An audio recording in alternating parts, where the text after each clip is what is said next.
טוב, אני לא חושבת שיש פה מישהו שלא סבל מנשירת שיער מתישהו בחיים שלו.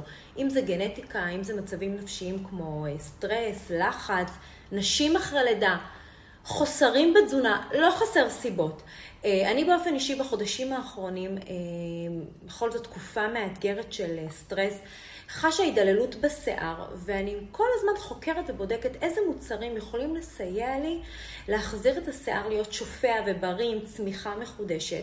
ואני רוצה לשתף אתכם בסדרת מוצרים שקיבלתי של חברת מיינטופ. האמת ששמעתי על החברה, מוצרי חובה למושתלי שיער, ואם זה טוב למושתלי שיער, אני חייבת לנסות. אז אני הולכת להתחיל עם המוצרים. יש כמה מוצרים, זה תוסף תזונה, יש שמפו, יש מסכה. אני הולכת לפרט לכם בדיוק טוב טוב על כל מוצר. יאללה, שיהיה בהצלחה, מי שרוצה להצטרף אליי.